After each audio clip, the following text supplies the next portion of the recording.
Zile tafiti zile ni tafiti za kuhongwa. I am telling you bure kabisa. Yaani nakwambia tu. Wewe wacha bwana, wacha. Hamna nawe. Angalia usinikosanishe mimi na mheshimiwa wangu. Sasa hayo ni yako wewe na mheshimiwa wako, lakini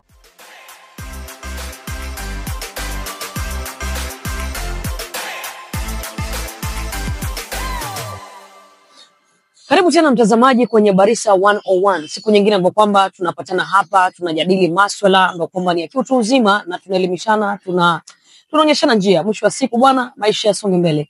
Mimi kama kawaida naniita Meza, lakini siko peke yangu, na leo tutakuwa tunajadili kuhusiana na masuala ya siasa, yani chete cha Barisa 101. Oh yes. Yuko mtu mzima. Mimi sio mzima. Atasema lile neno na mimi sitaki aseme. Mimi sio mtu mzima. Yuko mwamba. Mwamba sawa. Alafu naomba kamuulize yule mzee maana ya mwamba nini? Sitaki kujua. But hiyo siku nyingine. Mimi ni mwamba. How have you been? Alhamdulillah, nashukuru. Leo naona nimevaa short sleeve. Au sio? Leo unaonyesha ngozi anga. Avutiwa atakayevutiwa na mimi nipate mahali pa kutuliza kichwa. Au sio? We hope kama umesubscribe, na kama bado basi fanya hivyo, itakuwa inapendeza zaidi. Na pia waambie na rafiki yako pia subscribe, ndio asipitwe na utamu bana. Yes. Au sio? Ndio.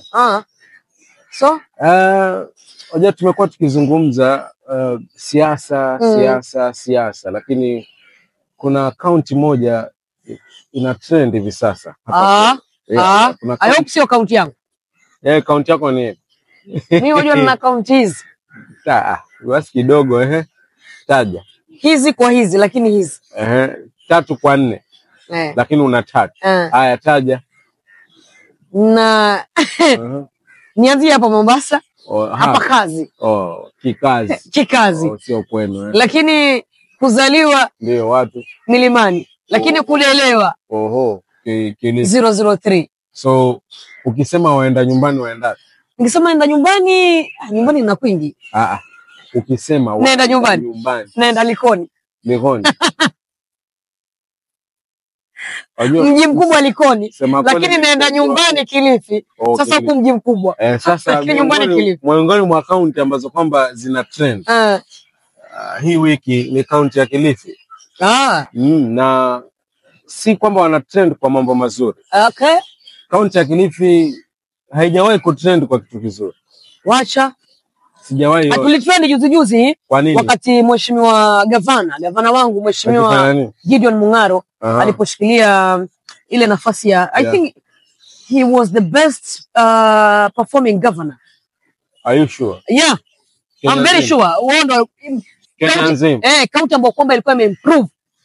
Kilifi County was among improve. Yes, improve pakubwa. Kufanya nini? Katika masuala ya maendeleo. Kwenye masuala ya maendeleo. Maendeleo, yes. Kaunti gani bora kwa maendeleo hapa Kenya? Ni Kilifi. Kilifi ni miongoni mwa hizo bora. Hakuna kitu. Zile tafiti zile ni tafiti za kuhongwa. I am telling you bure kabisa. Yaani nakwambia tu. Wewe wacha bwana, wacha. Hamna nawe. Angalia usinikosanishe mimi na mheshimiwa wangu. Sasa hayo ni yako wewe na mheshimiwa wako, lakini tuseme ukweli. Anyway, kaunti ya Kilifi haijawahi trend kwa lolote zuri. Kama huko ushahidi mtu aniambie kaunti ya Kilifi, tuache ule upambe tuweke kando.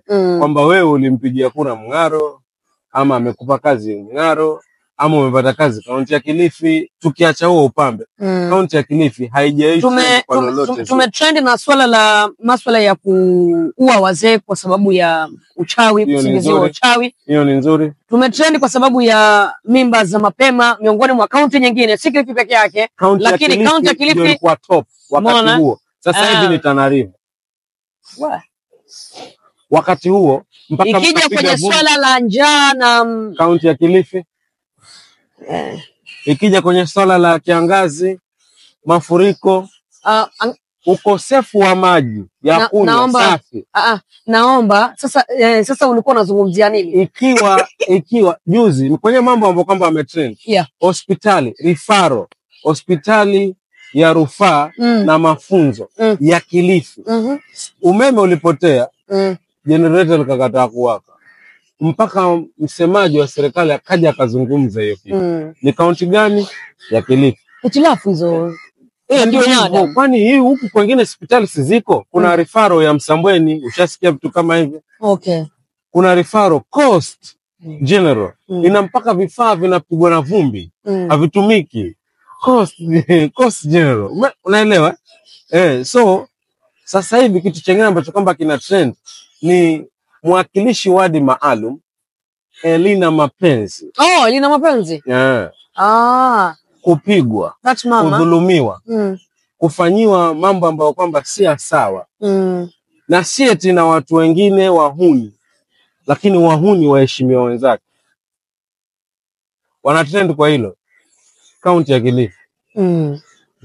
I think ni swala ambalo kwamba mimi binafsi pia nishazungumza na fikiri majuzi. Ilinibidi niweze, unajua sitaki masuala ya hearsay. Unajua tuliamkia hizo habari. Kwamba kuna mheshimiwa amepigwa, waheshimiwa wenzake wamempiga. Unajua, kana najiuliza sasa siku hizi waheshimiwa kwani wanafanya wakienda kwenye vikao, wakienda kwenye bunge, hakuna masuala maana ya kudiscuss mpaka wako na time ya kupigana. Kule upande wa North Eastern kuna bunge moja walipigana. Yani imekuwa ni trend upande wa Meru huko, I think upande wa Mlimani hapo kuna sehemu pia walipigana. Upande wa Nyanza kule kuna sehemu walipigana. Imekuwa ni vitu vya kawaida. Yani imekuwa ni vitu vya kawaida. No, tusiviweke vya kawaida kwa sababu is shameful. Ingekuwa ni tukio. Unajua, ni aibu kwa waheshimiwa, kwa watu ambao kwamba wamepatiwa hilo jina la waheshimiwa. Alafu ukiangalia ni kana kwamba hawajiheshimu wao wenyewe, wao kwa wao. Sasa wanaitafutaje heshima kutoka kwa wananchi wakati wao wenyewe hawajiheshimu? Unajua kabla tuendelee ni siku 10 ndio turudi kwenye reli. Mimi pia hukaa nikajiuliza nani alikuja na neno la kuwaita hawa waheshimiwa? Kwa nini tunawaheshimisha? Kwa sababu hata vitabu vitakatifu vimesema tuwaheshimu. Kina nani? Viongozi wetu, viongozi wa serikali waheshimiwa. Kwenye vitabu vitakatifu kuna mahali imeandikwa viongozi waheshimiwa. Yes, viongozi wa serikali. Viongozi yes. Imesema viongozi, haikusema wa serikali. Ndio maana hata kiongozi wa dini ni kiongozi. Hawa hakuna mahali ambapo kwamba tulilazimishwa tuwaite waheshimiwa. Ni kwa mapungufu ya fikra ya sehemu kubwa ya watu wanaowafuatilia ndio tunawaita waheshimiwa, lakini sawa. So that is a topic for another day. Yes. So kwa sababu hiyo ndo mambo tumezoea. So wacha tuwaite waheshimiwa. Ndio maana mazoea yana shida sana. Back to our point. Nilikuwa nazungumza kuhusiana na kupigwa kwa mheshimiwa Elina Mapenzi, ndio kwamba ni mwakilishi maalum wa wadi huko Kilifi County. Na nilijaliwa kuzungumza na mheshimiwa ili aweze kuthibitisha ikiwa ni kweli. Maana unajua sasa hivi sala basi mbio sana hapa nchini. Mambo mengi watu wanaanza kikatrend, kumbe hakuna kilichofanyika. Kumbe hamna lolote lilofanyika. Unajua? So I talked to Mapenzi, akasema mheshimiwa Mapenzi, na akathibitisha, akasema ni kweli walinipiga. Alipigwa kweli? Akasema wewe uliozungumza naye? Kabisa. Nikasema alipigwa. Niambia so nikamuuliza tena. So kama ulipigwa, wanaokupiga ni kina nani mheshimiwa? Akasemaje? Akasema alipigwa na mheshimiwa wa Tamu Mheshimiwa Ibrahim Matumbo. Na mheshimiwa maarufu Matumbo. Matumbo na mheshimiwa Tahir wadi ya Shela. Yes. Ndio niseme Shila. Shila ni jina la kike. Shila ni jina la mtu. La mtu wa kike. Shela uko Malindi. Yes. Lakini unajua kuna Shela Lamu, lakini Shela ya Malindi. Nikamuuliza sasa wewe ulikuwa umekosia nini waheshimiwa mnapigana? Kwa nini mnapigana? Hawakupigana, walimpiga. Walimpiga. Ushaona? So issue ni kwamba chenye alikuwa anaelezea ni summary, ni kwamba kulikuwa na ni kama kutoelewana kati ya pande mbili. Okay. Walikuwa kwenye kikao pale. Hicho kikao nafikiri speaker wa bunge la county Mheshimiwa Ted Mwambire, my friend Ted Mwambire. Your friend? Yes, he is my friend. Na marafiki ambao kidogo. Na marafiki wa maana. Kidogo. Mambo yao. Angalia, you should know people. Mambo yao haya kidogo kabisa. Ushaona? So akaniambia hicho ni kama kulikuwa na huo tofauti kwamba kulikuwa na yaitwaje kamati Yes. ambayo ni ya bajeti ya kaunti ya Yeah. ambayo kwamba ilikuwa dissolved siku zilizopita, hospitali zilizopita. Na wale wengine ni kama wanashikilia hawataki ikuwe dissolved, sawa. Ndio akawa anawaambia pale kwenye kikao, maana alikuwa amepewa somebody, I think the speaker aje azungumze pale, lakini hakuwa. I think akaandika barua alipokuwa anazungumza mapenzi, akaandika barua kwamba yeye hatakuwa. So akawa na discuss hiyo, kwa nini hayuko pale, ni nini, kwa nini amedissolve hiyo kamati, vitu kama hivyo. So mheshimiwa mapenzi yeye akainuka kusema, hoja yake ikawa ni kwamba mheshimiwa spika hawezi kuamka tu akakurupuka kwamba niende ni dissolve kamati bila sababu. Alikuwa na sababu ya msingi ya kufanya hivyo. Sasa akaonekana huyu wewe kumbe uko pamoja na huyo, yuko upande ule mwingine wa mto, unaona. So katika kule kujibizana pale yeye alikuwa amekaa karibu na mheshimiwa Matumbo. Alipokuwa anakieleza sio meza hakuwa. Alipokuwa mheshimiwa anaeleza. Ndio. Alikuwa amekaa karibu na Matumbo kama vile venye tumekaa hapa karibu. So kwa sababu ile jazba mheshimiwa Matumbo akainuka akapiga meza. So alipogonga meza akamuuliza mheshimiwa, kwa unataka kunipiga? Umeona? Wataka kunipiga?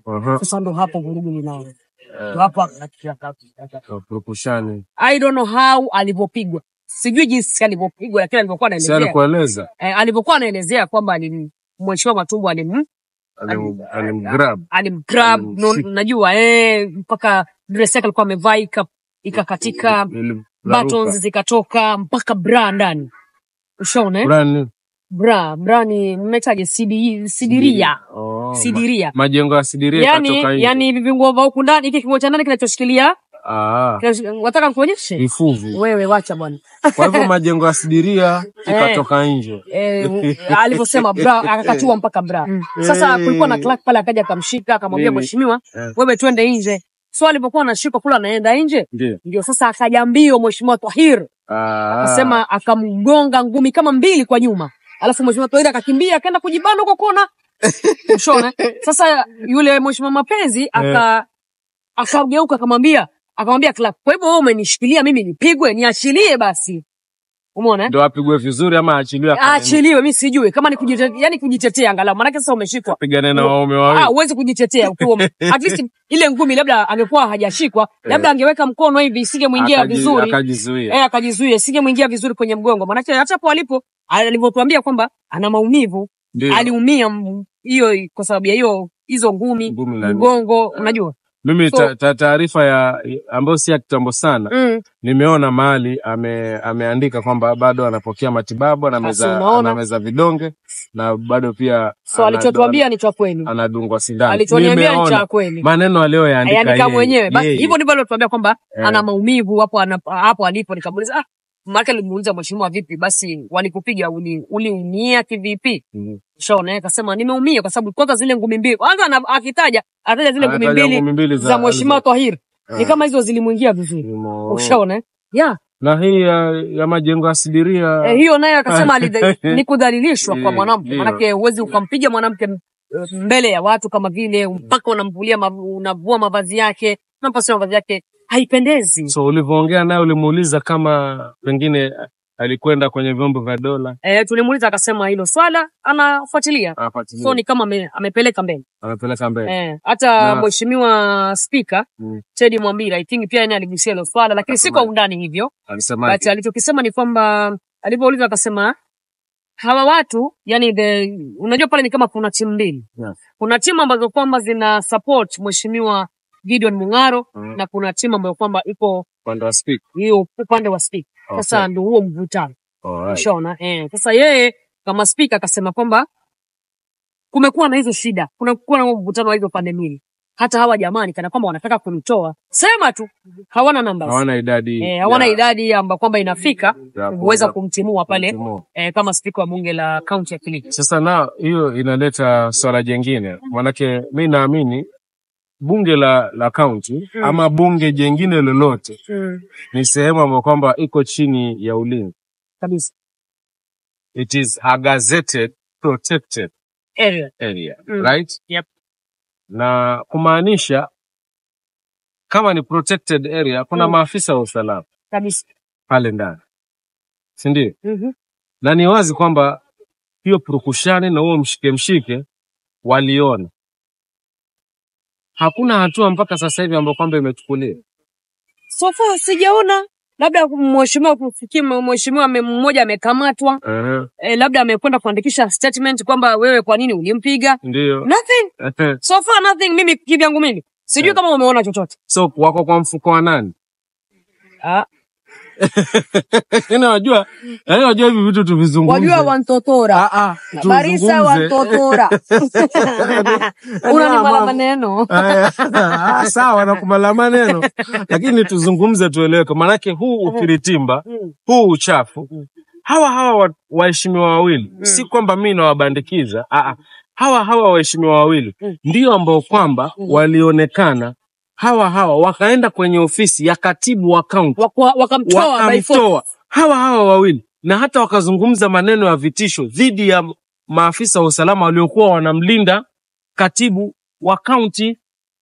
Sasa lile lilipita tena kwenye span ya 2 weeks, lile lilipita hewala, basi tuko tuaenda. Hili tena limetokea with the same people.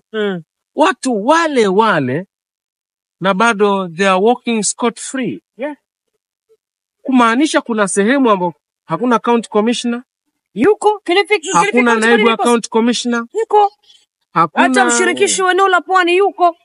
Sawa, hata tusende huko anasimamia Pwani nzima, lakini county na county ina mdogo ina ACC wako, sawa, ina mkubwa DCI kuna wa county, kuna everything is there na wako hata mahakama zipo huko. Kwani kisa kuna mahakama hiyo inaitwa gender based violence ambayo kisheria iko hata ukifika kwenye kituo cha polisi sasa hivi kuna sehemu imetengwa gender based violence.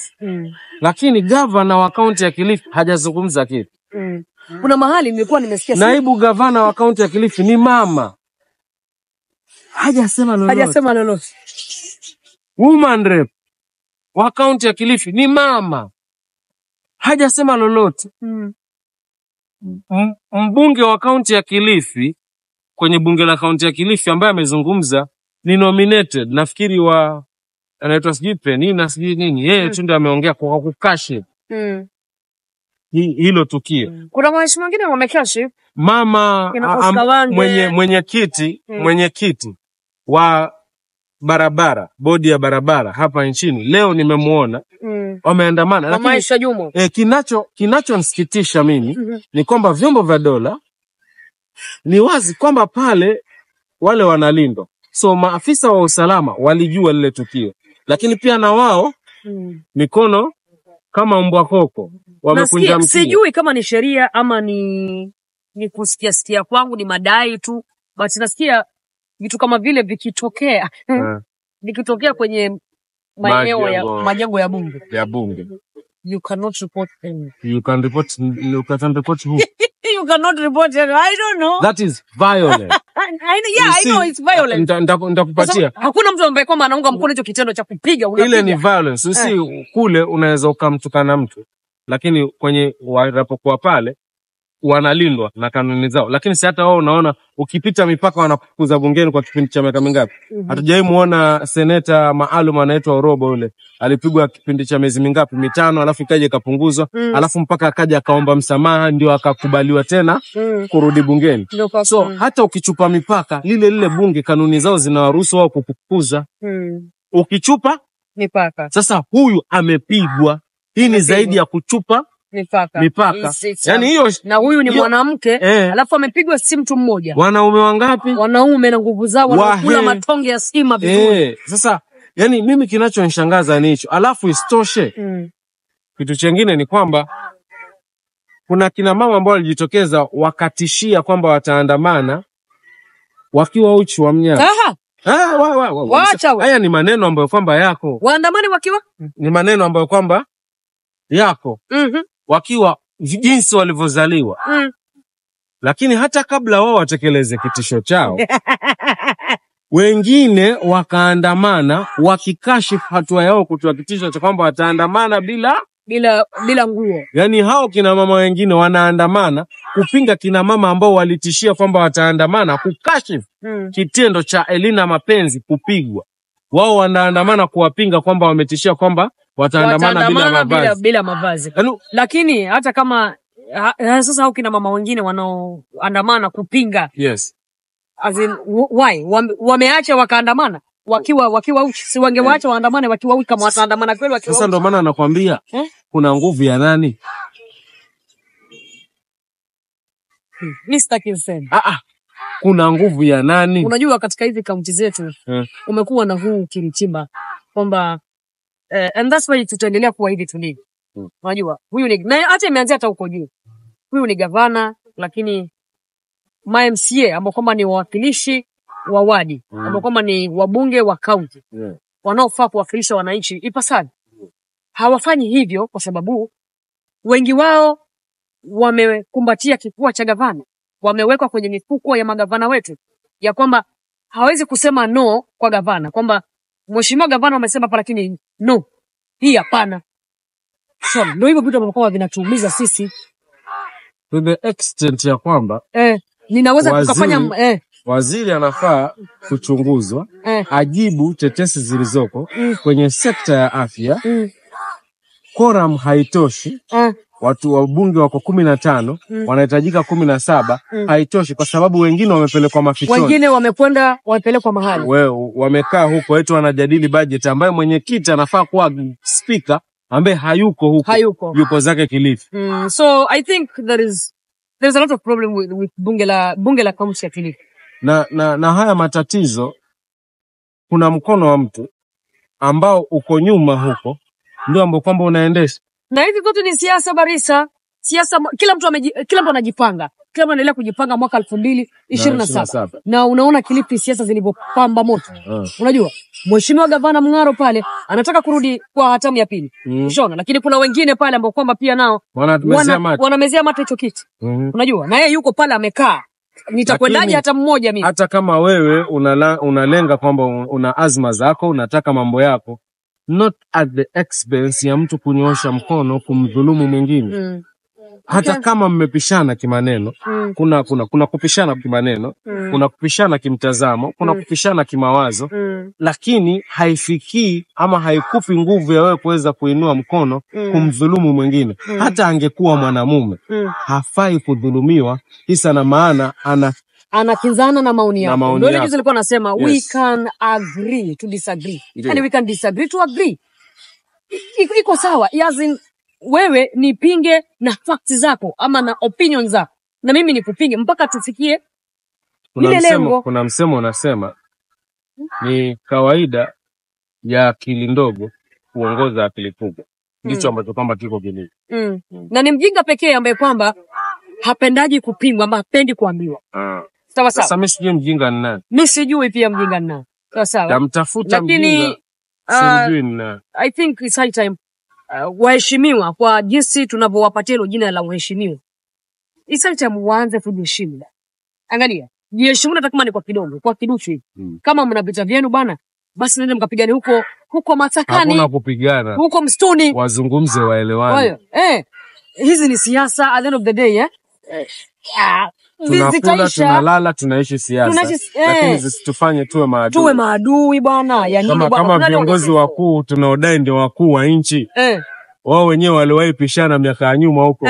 Na hivi sasa wameshikana wanafanya kazi pamoja. Nyinyi ambao kwamba mko huko chini uchekecheani, village elders, because hawa ni sophisticated village elders. Alafu kitu kingine pia mambo ya usalama.